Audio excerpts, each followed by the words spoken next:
Hello everyone, welcome to PG Smart Learning. I hope you all are doing great. हम closure property of regular language को समझ रहे थे। कुछ closure property already हम समझ चुके हैं। आज की वीडियो में हम डिटेल में समझेंगे क्लोज्ड अंडर कॉम्प्लीमेंट प्रॉपर्टी को। पहले क्लोजर प्रॉपर्टी का एक क्विक रिकैप करते हैं। क्लोजर का मीनिंग एक सिंपल फॉर्म में क्या होगा, अगर किसी लैंग्वेज क्लास पर कोई ऑपरेशन अप्लाई करो और अगर रिजल्ट वही क्लास की लैंग्वेज मिले तो उसको हम बोलते हैं कि क्लास क्लोज्ड है अंडर दैट ऑपरेशन। अगर हम रेगुलर लैंग्वेज के केस में सोचे तो क्या होगा, अगर एक कोई भी रेगुलर लैंग्वेज है उसके ऊपर ऑपरेशन को परफॉर्म करा, कोई भी एक है या कोई भी दो रेगुलर लैंग्वेज है और अगर हमें आउटपुट भी रेगुलर लैंग्वेज मिलता है उस ऑपरेशन के लिए, इसका मतलब क्या हुआ कि जो रेगुलर लैंग्वेज है वो क्लोज्ड है फॉर दैट ऑपरेशन। अब समझते हैं कि क्लोजर अंडर कॉम्प्लीमेंट का मतलब क्या होता है। अगर एल एक रेगुलर लैंग्वेज है तो उसका कॉम्प्लीमेंट भी एक रेगुलर लैंग्वेज बनेगा। मतलब कि जो रेगुलर लैंग्वेज होता है वो कॉम्प्लीमेंट के अंडर क्लोज्ड होता है। अब वो कैसे क्लोज्ड होता है उसको डिटेल में समझते हुए चलती है। तो ये थ्योरम को ध्यान में रखना कि एक रेगुलर लैंग्वेज के ऊपर अगर हम कॉम्प्लीमेंट ऑपरेशन को परफॉर्म कर रहे हैं तो हमको रिजल्ट भी क्या मिलेगा, एक रेगुलर लैंग्वेज ही मिलेगा। अब समझते हैं कॉम्प्लीमेंट का मीनिंग। सपोज करो हमारे पास सेट ऑफ अल्फाबेट है और उसको हमने डिनोट करा है समेशन से। एल हमारे पास कोई भी एक लैंग्वेज है जो रेगुलर है तो उसका हम कॉम्प्लीमेंट कैसे निकाल सकते हैं, समेशन का क्लीन क्लोजर में से एल को हम क्या करते हैं, सब्ट्रैक्ट कर देंगे तो हमारे पास क्या आएगा, एल का कॉम्प्लीमेंट आ जाएगा। अब समेशन के क्लीन क्लोजर में से एल को सब्ट्रैक्ट करने का मतलब क्या हुआ, समेशन के अंदर वो सारी स्ट्रिंग्स होगी जो पॉसिबल स्ट्रिंग्स है और एल के अंदर वो स्ट्रिंग्स होगी जो उनमें से ऑलरेडी प्रेजेंट है। ठीक है, तो अगर हम ऑल पॉसिबल स्ट्रिंग में से वो स्ट्रिंग को सब्ट्रैक्ट कर देंगे जो एल में ऑलरेडी है तो हमारे पास क्या बचेगी, रिमेनिंग स्ट्रिंग्स बच जाएगी और वो जो रिमेनिंग स्ट्रिंग्स होती है वो हमारे पास क्या होता है, कॉम्प्लीमेंट होता है। कॉम्प्लीमेंट का डायरेक्ट सिंपल से एक मीनिंग क्या होता है कि किसी भी चीज का उल्टा करना।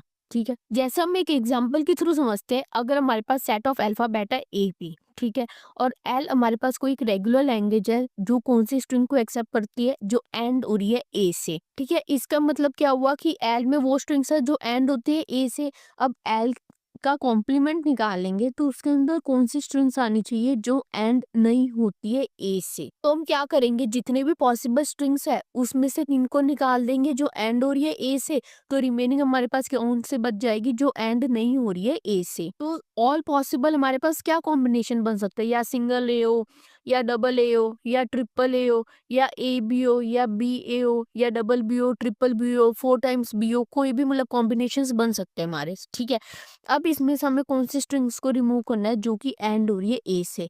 तो हम किस किस को रिमूव कर सकते हैं, सिंगल ए हो गया, डबल ए हो गया, बी ए हो गया, इन सबको हम क्या कर सकते हैं, रिमूव कर सकते हैं जो कि एंड हो रही है ए से। तो अब हमारे पास रिमेनिंग कौन सी बच गई, सिंगल बी बच गई, ठीक है, ए बी बच गया, four times b, three times b, ये सारी जो हमारे पास बच जाती है ये हमारे पास क्या हुआ, एल का कॉम्प्लीमेंट। ठीक है, इतना क्लियर है। और अगर हम एल की रेगुलर एक्सप्रेशन फाइंड करें तो क्या आएगी, ए प्लस बी का क्लीन क्लोजर इनटू में ए। ये आपको रेगुलर एक्सप्रेशन कैसे निकालते हैं मैंने ऑलरेडी डिटेल में काफी वीडियोस में समझा दिया था। इसमें हमने क्या करा है, जो हमारी स्ट्रिंग एंड हो रही है ए से उनके लिए हमने रेगुलर एक्सप्रेशन बनाई है। तो सबसे लास्ट में ए आना चाहिए, स्टार्टिंग में हमारे पास ए एंड बी का कोई भी कॉम्बिनेशन आ सकते हैं। अब एल के कॉम्प्लीमेंट में कौन कौन सी स्ट्रिंग्स आ सकती है जो कि एंड नहीं हो रही है ए से, और एल के कॉम्प्लीमेंट में हमारे पास एप्सिलॉन स्ट्रिंग भी आ सकती है। क्यों आ सकती है, क्योंकि हमने जो क्लीन क्लोजर है उसमें से एल को सब्ट्रैक्ट करा है और क्लीन क्लोजर में हमको पता है कि हमारे पास एम्प्टी स्ट्रिंग भी होती है। तो क्या रेगुलर एक्सप्रेशन बनेगी, एप्सिलॉन प्लस ए प्लस बी का क्लीन क्लोजर इनटू में बी। अब एप्सिलॉन क्यों है, एम्प्टी स्ट्रिंग के लिए।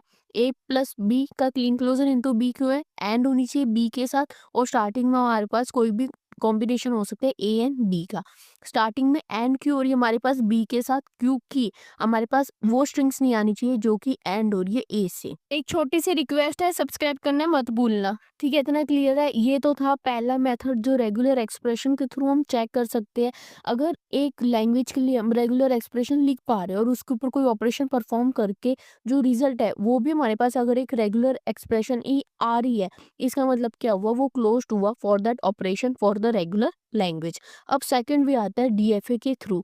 अगर एक लैंग्वेज का हम डीएफए बना पा रहे हैं और उसके ऊपर कोई भी ऑपरेशन परफॉर्म करके जो रिजल्टेंट का भी अगर हम डीएफए बना पा रहे हैं, तब भी वो क्या होगा, क्लोज्ड होगा। अब सबसे पहले ये देखते हैं कि जो एल है उसके लिए हम क्या डीएफए बनेगा।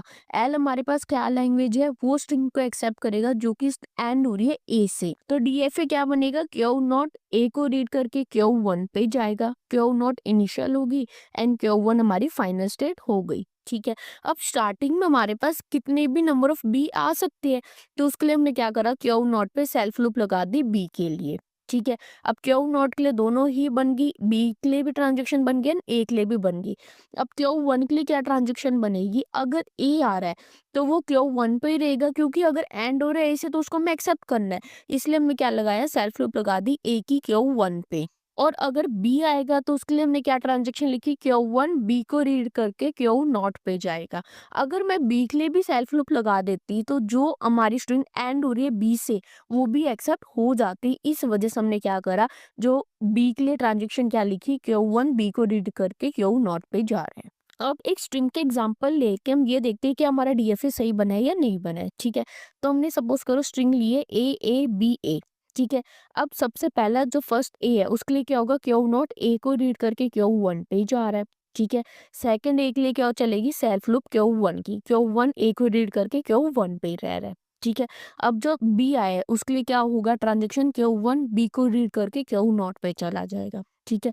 और जो लास्ट में ए है उसके लिए क्या होगी, क्यू नॉट ए को रीड करके क्यू वन पे आ रहा है। अब लास्ट में हम क्यू वन पे पहुंचे, क्यू वन हमारी फाइनल स्टेट है और ये स्ट्रिंग हमारी एक्सेप्ट हो जाएगी। वैसे भी एक्सेप्ट होनी चाहिए थी क्योंकि एंड हो रही है ए से। और अगर हम क्या लेते एग्जाम्पल ए बी, ठीक है, तो देखते कि क्या एक्सेप्ट हो रही है नहीं हो रही है। क्यू नॉट ए को रीड करके क्यू वन पे जाएगा। ठीक है। फिर सेकंड ए के लिए क्या चलेगी, सेल्फ लूप क्यू वन ए को रीड करके क्यू वन पे रह रहा है। ठीक है। फिर लास्ट बी के लिए क्या होगा, क्यू वन बी को रीड करके क्यू नॉट पे जा रहा है। अब क्यू नॉट हमारी फाइनल स्टेट नहीं है, इस वजह से ये स्ट्रिंग एक्सेप्ट नहीं होगी। और वैसे भी स्ट्रिंग एक्सेप्ट नहीं होनी चाहिए थी क्योंकि स्ट्रिंग हमारी एंड नहीं हो रही है ए से। ठीक है, इतना क्लियर है। अब हम देखते हैं कि क्या हम डीएफए बना पा रहे हैं एल कॉम्प्लीमेंट के लिए। एल कॉम्प्लीमेंट कौन सी स्ट्रिंग्स को एक्सेप्ट करेगा, या तो वो हमारे पास एम्प्टी हो या फिर वो हमारे पास एंड होनी चाहिए बी से, मतलब कि वो एंड नहीं होनी चाहिए ए से। तो हमारे पास क्या ट्रांजेक्शन बनेगी, क्यू नॉट हमारी क्या होगी, इनिशियल एंड फाइनल स्टेट होगी। एंड क्यू नॉट पे हमने क्या लगा दिया, एक सेल्फ लूप लगा दिया बी के लिए, क्योंकि हमारे पास कोई भी अगर बी आ रहा है, चाहे सिंगल बी हो चाहे कितने नंबर ऑफ बी हो, वो हमारे पास एक्सेप्ट होनी चाहिए अगर स्ट्रिंग एंड हो रही है बी से। ठीक है। अब क्यू नॉट पे ए के लिए क्या ट्रांजेक्शन लिखेंगे, क्यू नॉट ए को रीड करके क्यू वन पे जाएगा। ठीक है। अब दोनों के लिए हमने ट्रांजेक्शन बना दी। अब क्यू वन के लिए हम देखते हैं कि ए बी की क्या ट्रांजेक्शन बनेगी। क्यू वन ए को रीड करके क्यू वन पे ही रहेगा। ठीक है। एंड क्यू वन बी को रीड करके क्यू नॉट पे जाएगा। ठीक है। अब बी को ही रीड करके हम क्यू नॉट पे क्यों जा रहे हैं फाइनल स्टेट पे, क्योंकि हमें वो स्ट्रिंग्स को एक्सेप्ट करवाना है जो कि हमारी एंड हो रही है बी से। स्ट्रिंग के एग्जांपल लेके देखते हैं कि हमारा डीएफए सही बनना है। सपोज करो हमने स्ट्रिंग ली बी ए बी। ठीक है। क्यू नॉट बी को रीड करके क्यू नॉट पे ही रहेगा।